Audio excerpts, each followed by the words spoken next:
Muito boa tarde, professora Encarnação. Bem-aja estar connosco hoje. Em nome pessoal, porque não posso deixar de o fazer enquanto discípula de longos anos, e em nome da Associação Leonardo, sonho agradecer-lhe muito o ter permitido estar connosco para nos falar das inscrições, um testemunho histórico de todos os tempos. Sendo professor catedrático aposentado da Faculdade de Letras da Universidade de Coimbra, na área da História Antiga e Arqueologia, o professor Encarnação especializou-se em epigrafia latina, domínio em que a sua obra é reconhecida internacionalmente. É académico de mérito da Academia Portuguesa de História, académico correspondente da Real Academia de História em Madrid e da Academia das Ciências de Lisboa. Dirige, desde 1982, data da sua criação, a revista Ficheiro Epigráfico, que já tem 202 volumes publicados. Destacamos, de entre as inúmeras publicações de que é autor, os seguintes livros: Divindades Indígenas sob o Domínio Romano em Portugal, com uma primeira edição em 1975 e uma segunda em 2015. Inscrições romanas do Convento de Passensis, de 1984. Roteiro epigráfico romano de Cascais, 1994 e posterior edição em 2001. Estudos sobre epigrafia, de 1998, e epigrafia, As Pedras que Falam, com 2 edições, designadamente de 2006 e 2010. Gostaria ainda de salientar o papel de cidadão do professor Encarnação, que se manifesta quer no trabalho desenvolvido no município de Cascais e em tantos outros, quer o seu trabalho mais especificamente patrimonial e também enquanto membro de uma assembleia, por exemplo, para vos dar um exemplo da latitude do seu trabalho, na Assembleia Geral da Santa Casa da Misericórdia de Cascais, no triênio de 2016-2019, ou mesmo como um bloguista, onde de forma constante e assídua nos apresenta pinceladas do seu concelho. Destaco também a sua disponibilidade constante para a partilha de conhecimentos, a de exemplo deste contributo de hoje, quer para congressos internacionais de grande escala ou tão simplesmente em escolas locais. Portanto, obrigada pelo cientista, pelo historiador, pelo epigrafista e pela pessoa que é. Eu é que agradeço-te a ti, Filomena, e pelas palavras cativantes com que tiveste a gentileza de me apresentar, e agradeço também à Associação Leonardos pela possibilidade que me dá de falar sobre a minha dama preferida, salvo seja as inscrições, a epigrafia. Satisfação justamente por esta associação que procura divulgar a antiguidade clássica e, sobretudo, o valor extraordinário da língua latina, ter incluído nesta série de sessões a epigrafia, porque, na realidade, estas pedras que falam ajudam muito a compreender não só a língua latina, mas também o modo de pensar dos latinos e dos romanos. Portanto, esta iniciativa é do maior interesse, não tanto, evidentemente, por mim, mas sim pelo que representa para a defesa da antiguidade clássica. Nesse caso, passaríamos, sem mais delongas, como sai dizer-se, à apresentação dos diapositivos que temos para acompanhar o que eu pretendia dizer. Gostaria, em primeiro lugar, de referir o título. Passamos do primeiro diapositivo, que tem o título da conversa de hoje, que são as inscrições como testemunho histórico em todos os tempos. Testemunho histórico em todos os tempos. Porquê é que eu falo nisto? Porque, de facto, uma inscrição é algo que foi pensado para ser transmitido no futuro, ou seja, escreve-se na pedra para que conste, não é para um momento apenas. Daí a grande diferença entre um texto literário e o texto epigrafado, porque o texto epigrafado tem assim como que uma memória eterna. Por outro lado, em todos os tempos, porque de facto nós damos muita importância à epigrafia latina e à epigrafia grega, porque de facto temos muitos exemplos de inscrições, tanto latinas como gregas, e pensamos que poderia ser a epigrafia um dos grandes veículos de conhecimentos sobre a antiguidade. É verdade, mas não podemos menosprezar o valor que a epigrafia tem nos tempos atuais e ao longo de todos os tempos. É por aí, efetivamente, que vamos começar. Vamos começar por este grafito dos No Name Boys do Benfica. Portanto, por detrás desta mensagem, ou melhor, por detrás deste escrito, há uma mensagem, há um apelo a um clube, a uma associação que zela pelos interesses do clube.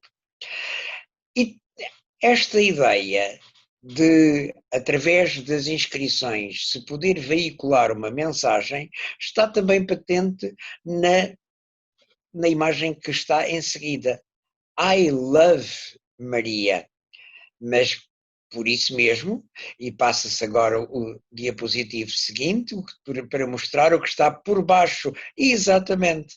Chegou a hora, reparem o que está escrito, chegou a hora de aprender inglês. Chegou a altura de aprender inglês, para mostrar que de facto não é assim que se escreve. O que está escrito é a maneira oral, e já vamos falar disto outra vez, sobre a influência que a oralidade tem na escrita. Passamos à frente e temos um outro diapositivo que nos mostra também esta temporalidade constante da epigrafia. Esta placa hoje já não existe, mas foi colocada durante bastante tempo no túmulo de Evo Fernandes, nascido a 10 de 6 de 1944, assassinado a 21 de 4 de 1988. Não está escrito falecido, não está escrito morto. Foi colocado expressamente assassinado. Como sabem, era um dos grandes homens que lutava enfim, pelos movimentos independentistas. E é também curioso verificar uma outra coisa que já agora está escrito Dr. Evo Fernandes. E eu lembro-me da primeira vez em que, após o meu doutoramento, escrevi um ofício, eu pus por baixo doutor, por extenso, doutor José da Encarnação. Vim a receber depois esse original do meu ofício, em que antes da palavra doutor estava um ponto de interrogação.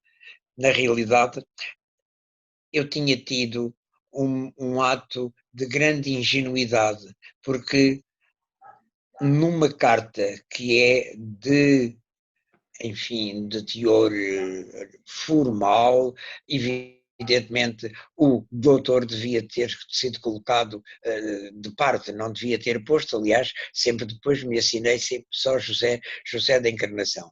Não se puxam os galões sem mais nem menos. No entanto, acontece que de facto para quem vem de África, ou para quem tem muito orgulho em ser chamado doutor, pois, na realidade, há necessidade de isso vir escrito numa pedra. Acho piada, por exemplo, que nós no Brasil todos somos chamados de doutor. Doutor isto, doutor aquilo, doutor aquilo outro. Vamos passar à frente para mostrar como a epigrafia é realmente símbolo de uma época e pode nos dar muitas informações. No mesmo cemitério em que está sepultado Evo Fernandes, há este jazigo de família. É o jazigo de família de um senhor chamado Domingos Henrique de Costa Leitão Correia. Se nós olharmos exclusivamente para a esquerda, vemos que há o nome dele colocado na primeira placa do lado esquerdo de quem olha. A ideia será que depois em cada uma das prateleiras desse jazigo será colocado um caixão com um defunto e, por conseguinte, em cada uma das placas irá sendo escrito, gravado o nome de quem lá está sepultado. Mas, e por isso é que eu mostro um pormenor da placa do lado direito, acontece que as letras foram avivadas, não totalmente. A expressão falecido em combate em Moçambique, quando se reavivaram as letras, essa expressão não se utilizou, porque, ou melhor, não se avivou, porque estávamos justamente nos princípios ainda da Revolução, ainda estava tudo muito quente e, por conseguinte, esta honra de ter falecido em combate não era uma honra já e, portanto, daí que não se tenha pintado esta expressão. O que é realmente bastante curioso e que nos incita desde já a ter maior atenção às inscrições que encontramos no nosso dia-a-dia, porque há de facto pormenores significativos. E vamos passar ao diapositivo seguinte, que tem muito que ver com o que se passa agora. Aliás, como imaginarão, foi de propósito que escolhi este diapositivo. Do lado direito está um dos marcos que se relaciona com o plano de rega do Alentejo, que, como se sabe, foi um plano que muitos louvores deu ao governo de Oliveira Salazar. E, por conseguinte, aí foi gravada uma frase do ministro, do presidente do Conselho da altura. E como veem, no final, não é aí, mantém-se nesta. E como veem, no final estava escrito Salazar, mas foi picado o nome do ditador. Pensavam eventualmente as pessoas que fizeram isto, que estavam a fazer algo de original, mas não. Veem no marco, no miliário que está do lado esquerdo, é um miliário romano do século III, onde o nome do imperador, que caiu em desgraça após a sua morte, pois foi picado. Chama-se isto a damnatio memória, a condenação da memória. Ou seja, picando o nome já não volta a ser pronunciado, torna-se amaldiçoado, picamo-lo, portanto.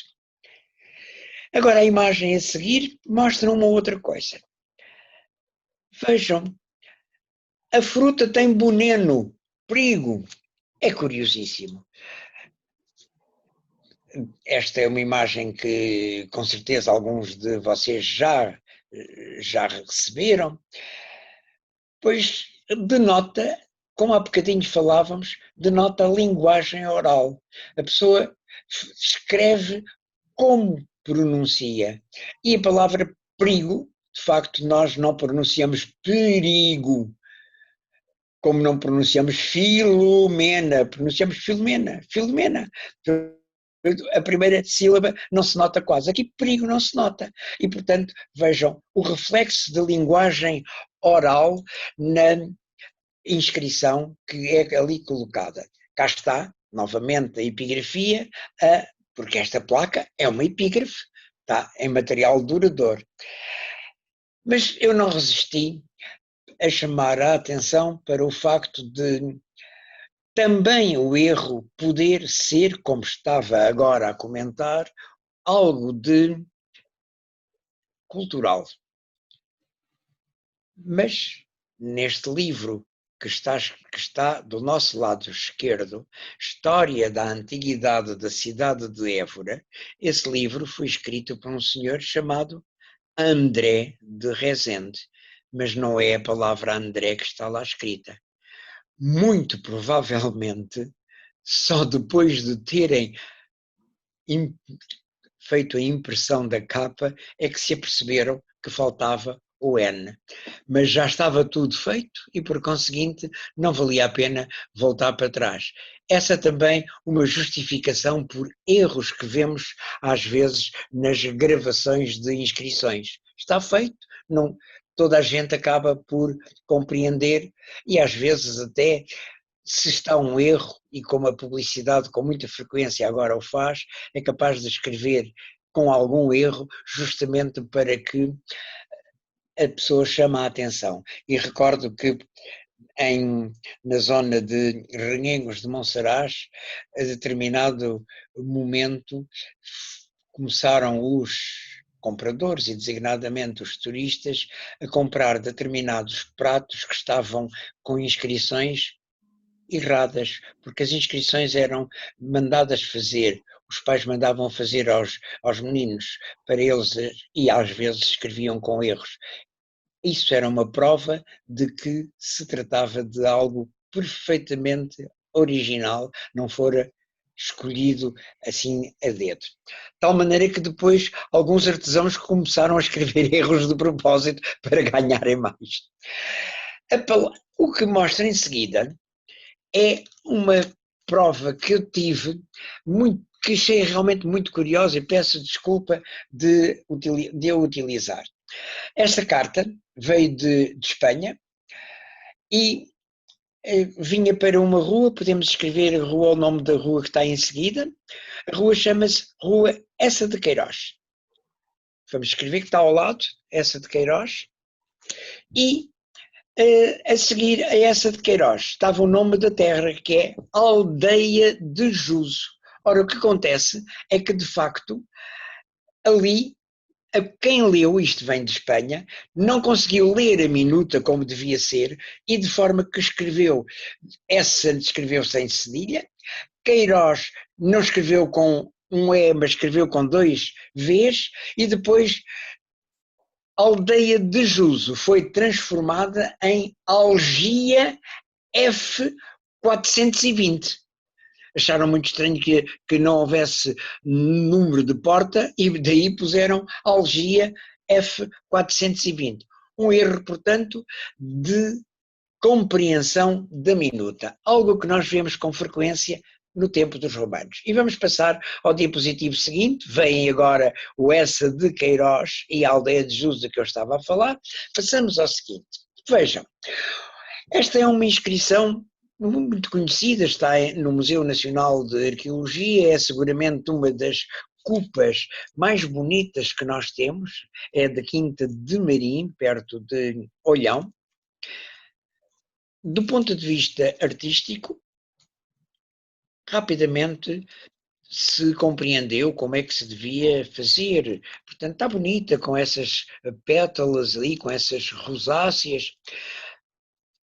As primeiras linhas não estão sem problema, não há problemas nenhum na leitura, nem há problemas na compreensão. Agora vejam, a última linha, ou as últimas 2 linhas, são aquelas que, quando a pessoa mandou fazer a inscrição, as escreve assim como que em cursivo. Como nós hoje, quando antigamente se ditava uma carta, depois já sabia que no final era com os melhores cumprimentos, mas praticamente não se escrevia a expressão, porque já sabia que era assim, e a secretária ou a pessoa que fosse redigir, que fosse depois passar a carta à máquina, sabia muito bem o que é que havia de fazer. O que é que não aconteceu com este lapicida? Coitado, em vez de escrever Cite tibi terra levis, como o encomendante lhe dissera, pois acabou por escrever essas coisas muito esquisita que está no final, na linha, é um S, depois não se sabe se é um I, se é um T, depois é um B, depois etc. Portanto, também aqui uma má compreensão da minuta. E vamos passar à frente para dar um outro exemplo que se me afigura interessante de chamar a atenção para uma época de transição. Ou seja, nós estamos cada vez mais em épocas de aculturação. Nós, a cada passo, temos palavras novas. Desde o tempo em que o homem foi à Lua, que se inventou a palavra alunar, que não era minimamente conhecida porque não havia este fenómeno, como hoje o confinamento, pois era palavra, existia efetivamente no dicionário, mas nunca com o significado que temos hoje. Portanto, há cada vez mais e vamos dizer também de uma outra forma, hoje há uma quantidade de nomes que já são dados às nossas crianças que não são eminentemente portugueses, que são às vezes de telenovelas brasileiras, por exemplo. No Brasil nós encontramos uma quantidade de nomes que não são minimamente portugueses. Para falar com os meus queridos amigos de um período que é muito caro, como calculam, que é este período entre a entrada dos romanos e os povos que estavam antes dos romanos. E, por exemplo, este altarzinho é um pequenino altar, tem aí uns 30 centímetros de altura, nem não mais, que é dedicado a uma deusa santa Fortuna. E é dedicado por um senhor chamado Valérios Paternos, e que fez esta inscrição por um voto, ex voto posuit. Vejam que se trata de uma divindade facilmente adotável pelos indígenas, na medida em que é a deusa fortuna, a deusa que traz o bem-estar, que traz a prosperidade. Tem duas siglas, o que significa que as pessoas já compreendiam o que as siglas significavam, Dea Sancte, a deusa santa fortuna, e depois também as siglas finais. Lá em cima veem que eu coloquei a parte de cima do... Sim, pode manter-se essa e pode passar-se já ao diapositivo seguinte, em que mais facilmente se explica o que está aí, que é exatamente outra vez a inscrição, mas temos, além da inscrição, temos justamente a tradução, à deusa Santa Fortuna, e depois verificar que há, portanto, podemos passar à frente só para chamar a atenção de que se usaram siglas e abreviaturas, ou seja, havia esse costume, sabia-se o que é que significavam, como hoje também utilizamos muitas siglas, algumas das quais até nem sabemos bem exatamente qual o significado. Eu costumo perguntar se as pessoas, se os meus amigos que estão a ouvir-me sabem o que significa MRPP, e é raro que alguém saiba exatamente o significado, a não ser que seja alguém que esteja muito imbuído nas lides políticas, mas do modo geral acaba por não se saber o significado. Sabe-se o que é, sabe-se que é um partido de dita extrema esquerda, mas o que é que significa MRPP, com muita frequência não se sabe. Ou seja, temos ideia do que é, e no tempo dos romanos tinha-se ideia do que é que significavam aquelas siglas. A divindade é identificada com siglas também, como sendo a deusa santa, e vamos ver o que é que se chama a atenção em seguida. A divindade identificada, como eu falei há bocadinho, é a deusa Fortuna, e depois também está escrito o motivo da dedicatória. Ele pôs esta inscrição em consequência de um voto, em consequência de uma promessa. E temos ainda exatamente a decoração do frontão. A explicação está no diapositivo seguinte. Este é como que uma chamada para o diapositivo, que vamos ver mais em pormenor, e perguntamos-nos o que é que significa aquele sinal, aquele desenho, aquela gravaçãozinha que está a meio do frontão.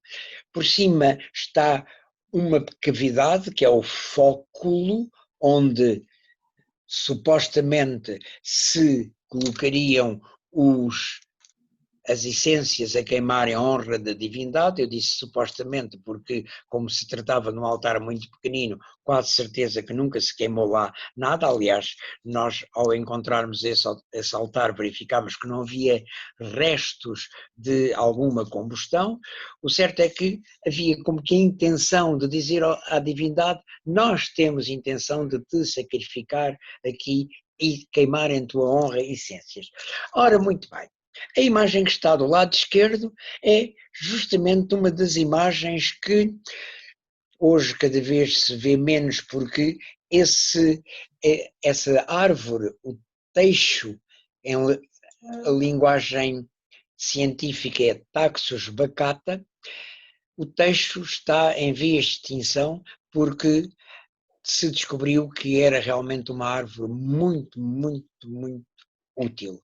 Dele se podiam extrair algumas essências que serviam, por exemplo, para a cura do cancro.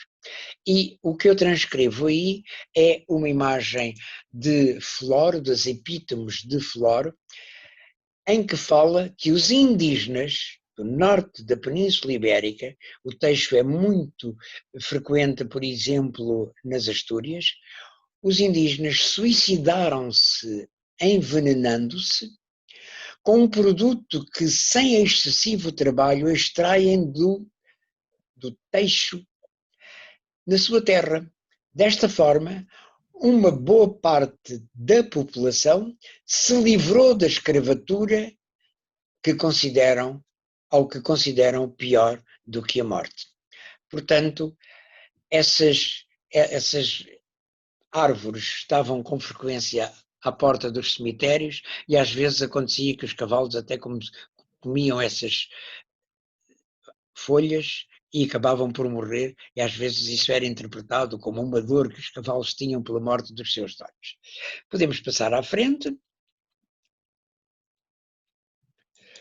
O diapositivo seguinte, aí temos ainda tínhamos aí uma informaçãozinha que eu vou repetir, não vale a pena voltar atrás, ou sim, pode ser, que era para chamar a atenção para o facto de ser algo que é simbólico antes dos romanos, indígena, e que é assumido pelos romanos, que é perpetuado pelos romanos.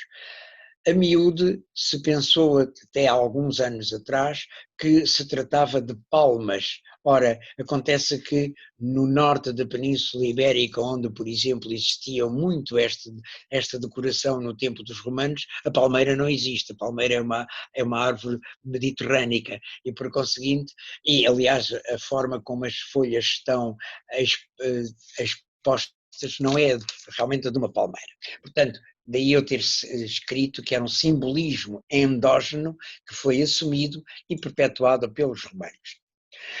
Portanto, e agora depois de termos já falado de várias coisas em que entraram palavras, qual o papel da língua na formação de uma latinidade?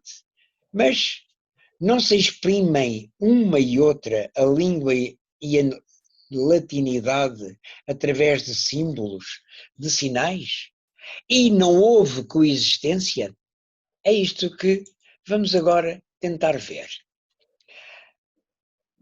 A inscrição que se mostra em seguida foi encontrada em Alcaíns. E é curioso, dá-se em seguida a leitura, que significa que a gentilidade dos pulturicioros, devido a um voto feito por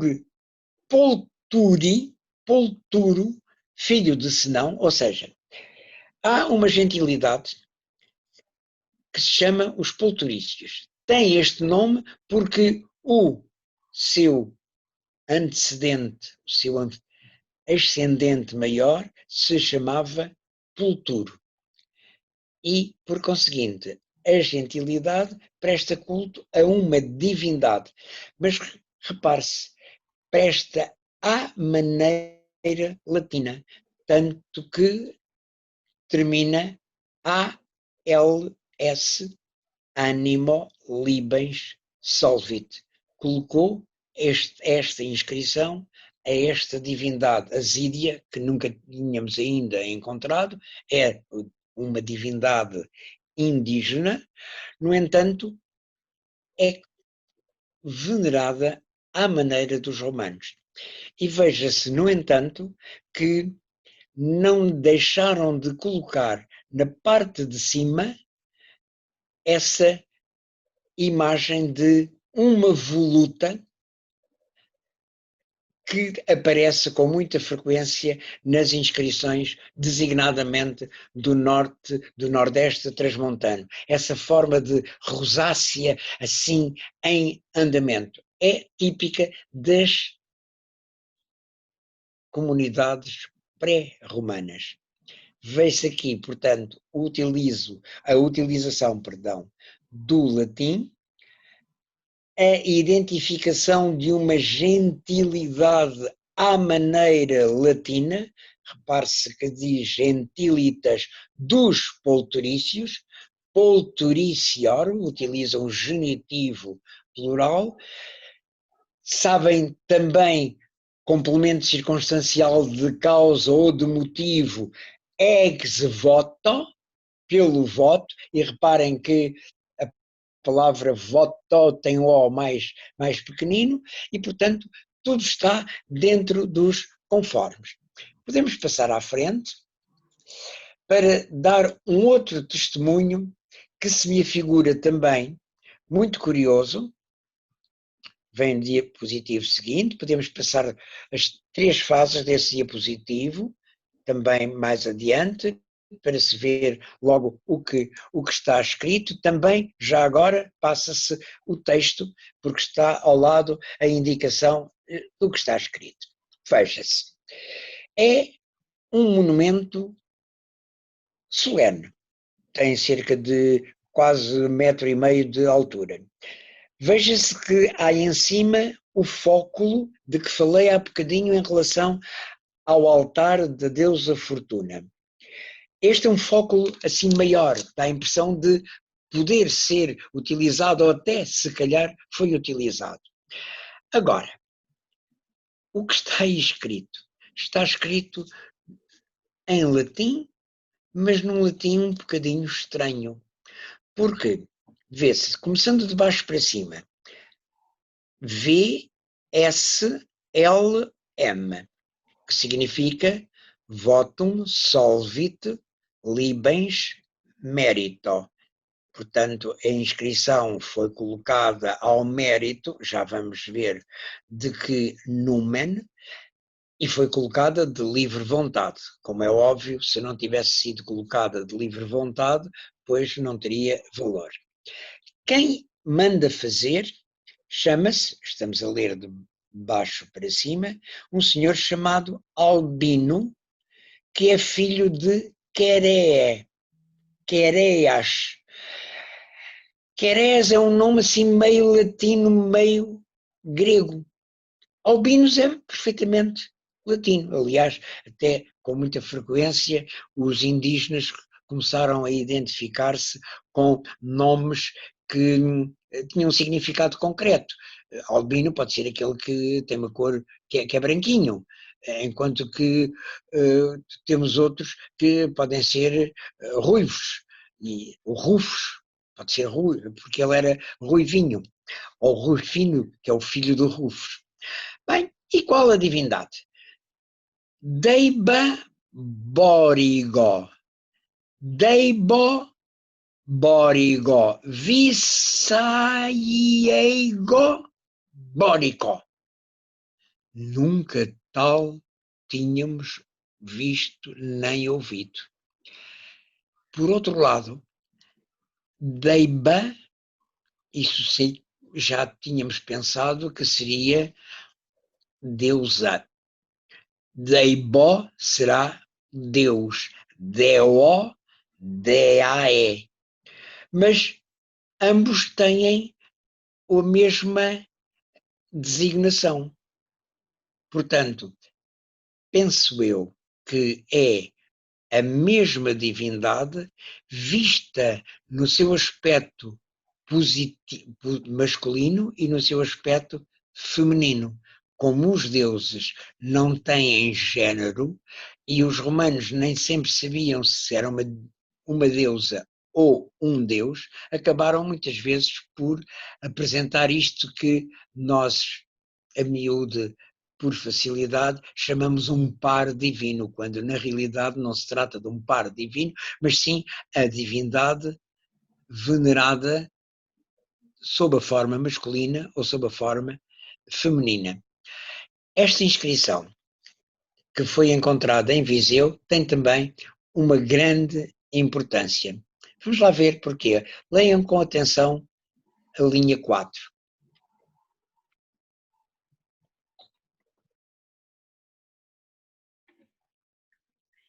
Visaieico. Ora, nós temos ideia de que as divindades indígenas eram, sobretudo, divindades protetoras do local ou do povo a que diziam respeito. De facto, aquela asídia de que eu mostrei há bocadinho, ela a determinar, numa outra inscrição que foi encontrada ao lado, ela chama-se asídia polturiceia, ou seja, a asídia protetora dos polturícios que lhe tinham mandado fazer a inscrição. Isto está tudo ligado. Portanto, aqui temos, pela primeira vez, a resposta a uma pergunta que há muito tempo se fazia. Que nome teve a cidade de Viseu na época romana? Aqui está este par divino, utilizo a expressão, esta divindade, diz-se que é Visaiego, ou seja, que ela é protetora de Visaieume, que deu, portanto, depois a palavra Viseu. Vamos passar à frente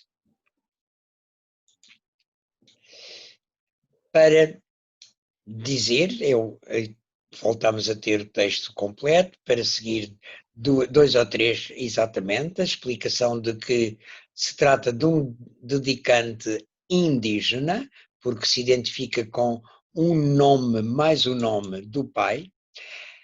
É curioso tratar-se de um dedicante individual, no entanto, poderá eventualmente fazê-lo em nome da comunidade. Nós hoje estamos muito habituados a ouvir falar que houve um senhor chamado Afonso Henriques que conquistou Lisboa. Perdoem-me a expressão, uma ova. Quem conquistou foram todos os que vieram com ele. Como hoje se atribui ao primeiro-ministro, às vezes até ao presidente da República, isto ou aquilo, mas não é, não. Mas, ou como nos jogos de futebol se atribui ao treinador a vitória, como se na realidade a vitória fosse só do treinador. Portanto, aqui é um dedicante individual que evidentemente está a dedicar em nome da comunidade. O formulário final é latino, como viram, como eu disse, votum solvit libens merito.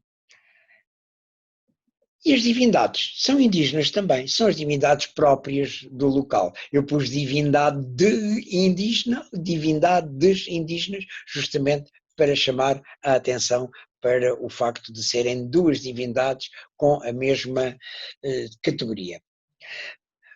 Vamos passar ao diapositivo seguinte, que nos mostra uma outra relação de aculturação, porque é disso que estamos a falar.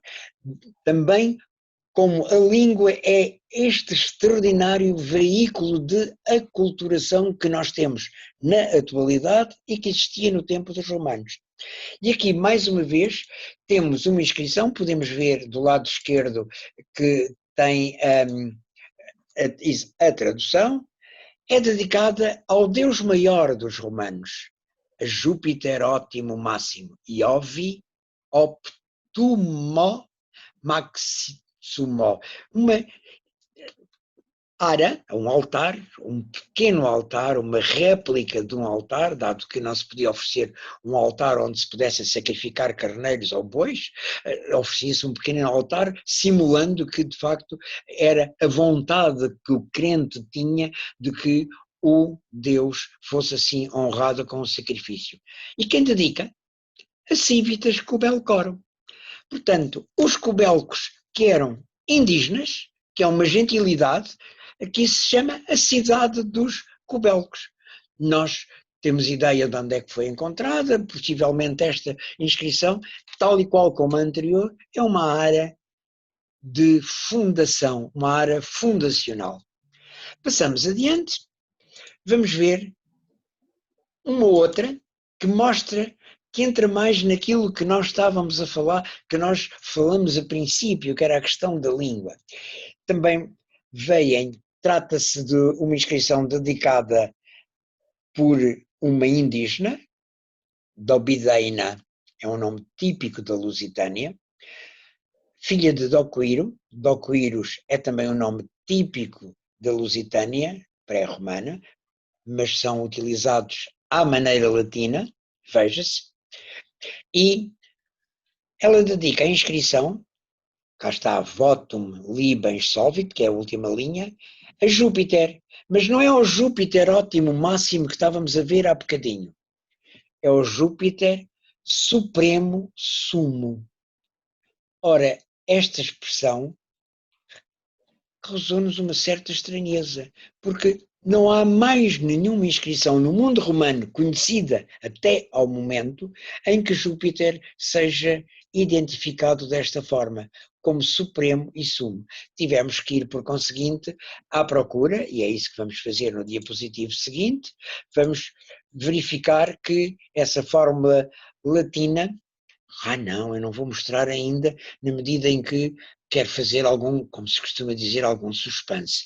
Chamar a atenção ainda para duas ou três coisas. Sim, exatamente, estava Pulvini, estava bem, era aquela parte de cima que são aquelas espécies de, como é de dizer, de touros, que é tipicamente dos romanos, mostrar. Depois o dedicante é indígena, é a linha seguinte, dedicante indígena, Dobitena Doquiri, a fórmula latina, votum libens solvit, e o Deus é um Deus bem latino. Porque é que eu digo que é bem latino? E agora sim, vamos ao diapositivo seguinte, mostrar que, de facto, nós tivemos que encontrar paralelos para esta forma de expressão.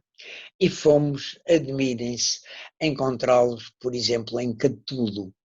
Serva Júpiter Supreme et me ognatum mihi. Guarda para mim, protege-me, a mim e ao meu filhote, ó Júpiter Supremo. E depois encontramos também ainda em Catulo a informação de que a filha Juno, Saturno e Sumos e Júpiter. Portanto, a palavra supremo, a palavra sumo que nós encontramos nesta inscrição um pouco perdida em Orjais, perto da Covilhã, imaginem lá, não era até numa zona muito, digamos, urbanizada, ou pelo menos com grande categoria do ponto de vista intelectual, o certo é que deu-nos esta lição. Toma lá, como se costuma dizer, que é para saberes que, de facto, não é por estarmos no interior que somos menos eruditos, somos menos literatos do que os que estão na periferia, no litoral. E, portanto, é isso que se conclui nesse diapositivo, é a seta que vai indicar que a língua latina é veículo fundamental da latinidade. E vamos passar à frente, e daí que nós hoje estejamos a fazer uma grande, como é de dizer, uma grande luta pelo português, em vez de estarmos todos a escrever sempre em inglês, e às vezes em mau inglês, temos que pugnar pela nossa língua, pela nossa identidade, pela terminologia riquíssima que efetivamente temos.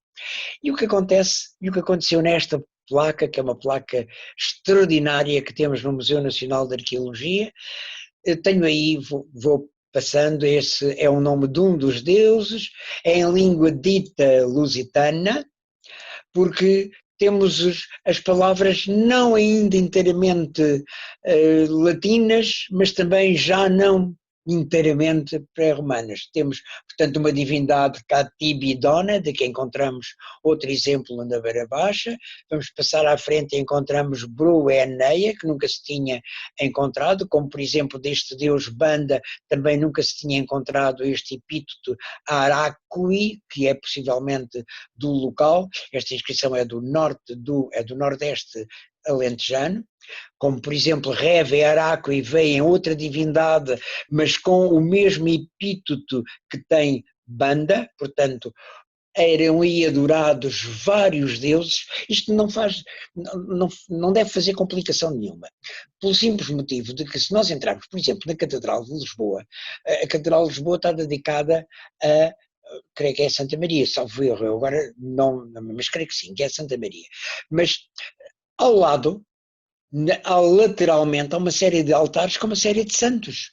No tempo dos romanos, com certeza também havia isso, havia um deus principal, mas havia outros deuses a que se prestava também culto e a que se dedicavam, de facto, a inscrições.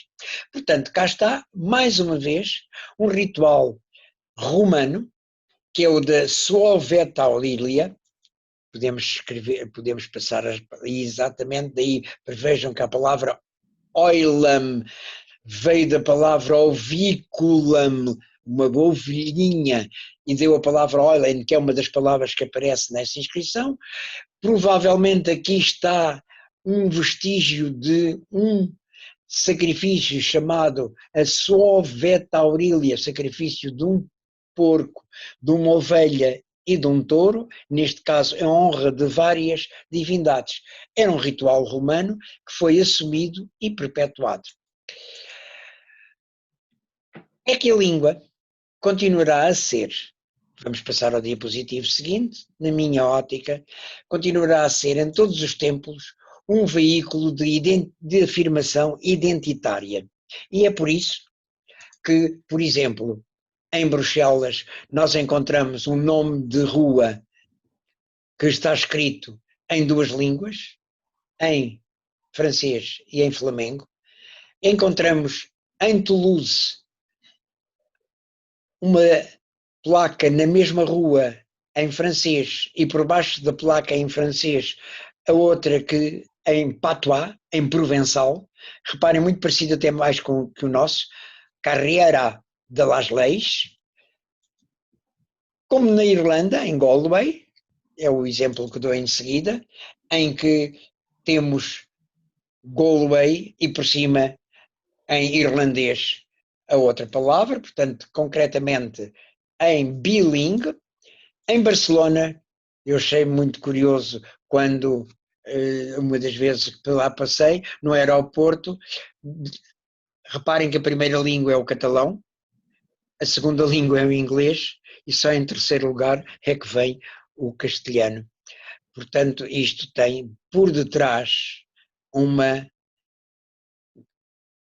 intenção política, como podem calcular. E por isso é que eu falo que a língua continuará a ser, em todos os tempos, um veículo de afirmação identitária. E, portanto, terminamos a nossa conversa e resta-me desejar que continuem bem e agradecer a atenção que me dispensaram. Até sempre.